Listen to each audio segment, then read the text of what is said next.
আসসালামু আলাইকুম। সংবাদে আপনাদের সবাইকে স্বাগত। সংবাদ শিরোনাম। জুলাই সনদ বাস্তবায়নে গণভোট সহ 4 বিকল্প প্রস্তাব। ভোটের আগে সাংবিধানিক আদেশ কার্যকর চায় জামায়াত। মৌলিক সংস্কারের জন্য আদালতে যাওয়ার পরামর্শ বিএনপি। ম্যাক্সিমাম ভোটার মেজরিটি যদি এই জুলাই সনদকে স্বীকৃতি দিয়ে, এই সংস্কারগুলোকে স্বীকৃতি দিয়ে না বলে, সেটা একটা লেজিটিমেসি আসবে। জুলাই ঘোষণাপত্র বাস্তবায়ন করতে হবে উইথ অ্যামেন্ডমেন্ট, কিন্তু এটাকে ডিক্লাইন করার কোনো সুযোগ এখানে। রোজার আগে এই নির্বাচন আয়োজনে বদ্ধপরিকর সরকার। ইউরোপীয় পার্লামেন্টের প্রতিনিধি দলকে প্রধান উপদেষ্টা তরুণরা ভোট কেন্দ্রে আসবে বলে। ট্রাইব্যুনালে শেখ হাসিনার বিরুদ্ধে নাহিদের সাক্ষ্য। হত্যায় জড়িত বাহিনীর সদস্যদেরও বিচারের আওতায় আনার দাবি। সাবেক প্রধানমন্ত্রীর আরও 2টি লকার জব্দ।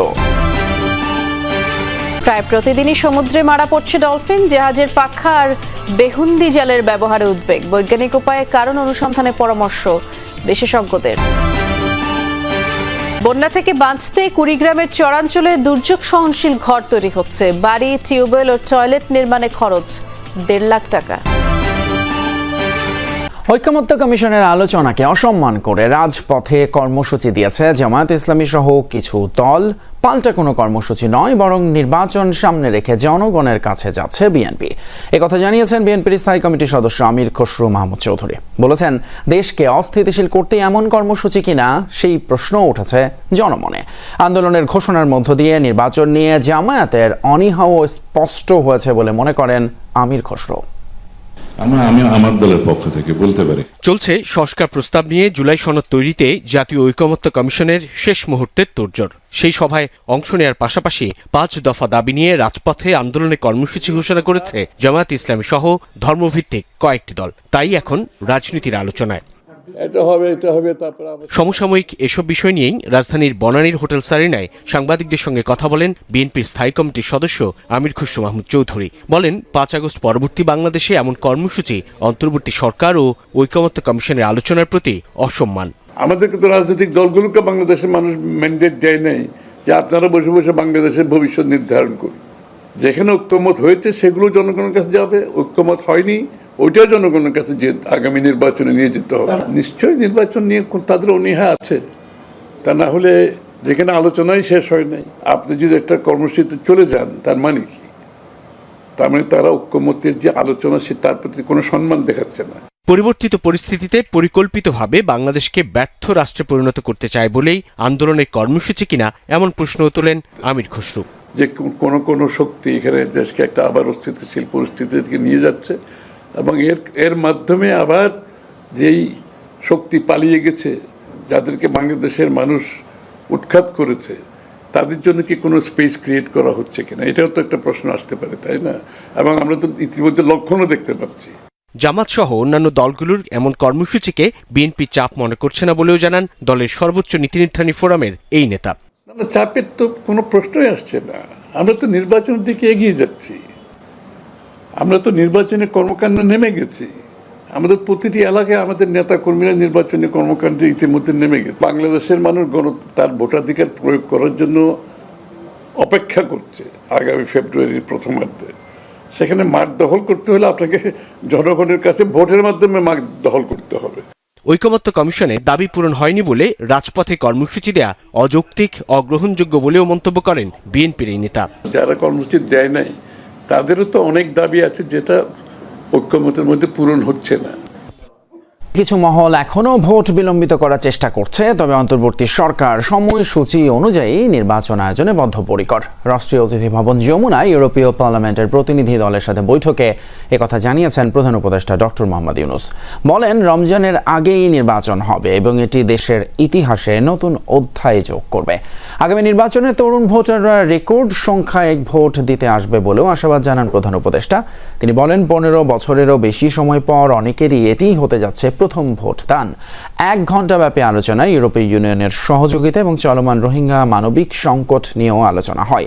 বাংলাদেশে আশ্রিত 10 লাখেরও বেশি রোহিঙ্গা শরণার্থীর জন্য আরও সহায়তা দেওয়ার আহ্বান জানান ডক্টর ইউনূস। বিশেষ করে সহায়তা ঘাটতির কারণে বন্ধ হয়ে যাওয়া রোহিঙ্গা ক্যাম্পের স্কুলগুলো পুনরায় চালু করতে সাহায্যের আহ্বান জানান তিনি। এ সময় বাংলাদেশ সঠিক পথে এগুচ্ছে বলে মন্তব্য করেন এক ডাচ। আসন্ন ত্রয়োদশ জাতীয় সংসদ নির্বাচনে প্রবাসে বসে শেখ হাসিনা এবং তার পরিবারের কোনো সদস্য ভোট দিতে পারবেন না। ইসি সচিব আখতার আহমেদ জানান, যাদের এনআইডি লক থাকে তারা ভোট দেওয়ার জন্য নিবন্ধন করতে পারেন না। এর আগে গত এপ্রিলে ইসির এনআইডি শাখার মহাপরিচালক ASM হুমায়ুন কবিরের নির্দেশনায় শেখ হাসিনা এবং তার পরিবারের 10 সদস্যের এনআইডি লক করা হয়। যাদের এনআইডি লক করা হয়েছে তারা হলেন রেহানা সিদ্দিক, শেখ হাসিনা, সজীব আহমেদ ওয়াজেদ, সাইমা ওয়াজেদ, শাহিন সিদ্দিক, বুশরা সিদ্দিক, টিউলিপ, রিজওয়ানা সিদ্দিক, আজমিনা সিদ্দিক, রাদওয়ান মুজিব সিদ্দিক এবং তারিক আহমেদ সিদ্দিক। গাইবান্ধার সুন্দরগঞ্জ ও সাদুল্লাপুরে ইউনিয়ন কমিটি গঠন নিয়ে বিএনপির অভ্যন্তরীণ দ্বন্দ্ব এখন প্রকাশ্যে। হামলা সংঘর্ষের পাশাপাশি 144 ধারা জারির মতো ঘটনাও ঘটছে। এছাড়া জেলা বিএনপির এক সহসভাপতিকে বহিষ্কার করা নিয়েও তৃণমূলে ক্ষোভ। দলের অভ্যন্তরীণ বিরোধ ঘিরে যে কোনো সময় বড় ধরনের সংঘাতের শঙ্কা করছেন নেতাকর্মীরা। গাইবান্ধার সাদুল্লাপুরে সম্প্রতি সংঘর্ষে জড়ায় বিএনপির দুপক্ষের নেতাকর্মীরা। এতে উত্তেজনা ছড়ায় পুরো উপজেলা জুড়েই। স্থানীয় বিএনপির একাংশের নেতাকর্মীদের অভিযোগ, উপজেলার 11টি ইউনিয়নের মধ্যে 10টিতে লোক দেখানো কাউন্সিলরের মাধ্যমে পকেট কমিটি করা হয়েছে। বাকি বনগ্রাম ইউনিয়নে চলছিল একই পায়তারা। এরই প্রতিবাদ জানাতে গেলে হামলা চালানো হয়। একই অভিযোগ সুন্দরগঞ্জ উপজেলাতেও।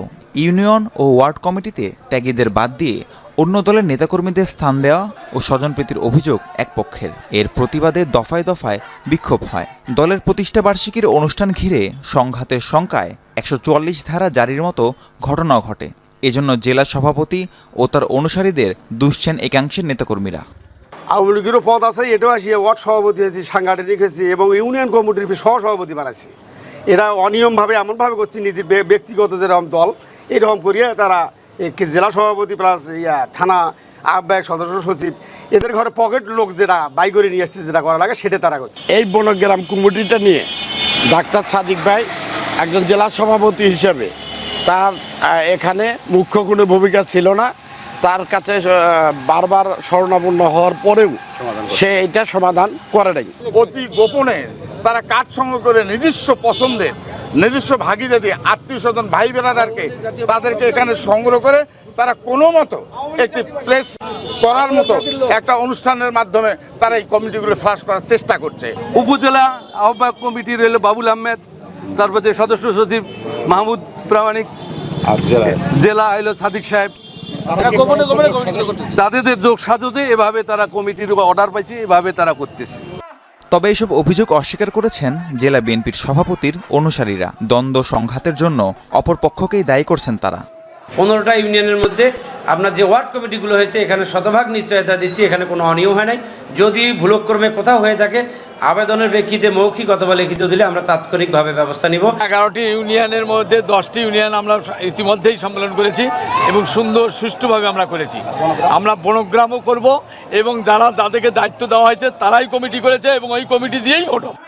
এদিকে সম্প্রতি জেলা বিএনপির সহসভাপতি নাহিদুজ্জামান নিশাদকে দল থেকে বহিষ্কার করা হয়। এতে ক্ষোভ ছড়িয়েছে সাঘাটা ও ফুলছড়ি উপজেলার নেতাকর্মীদের মাঝে।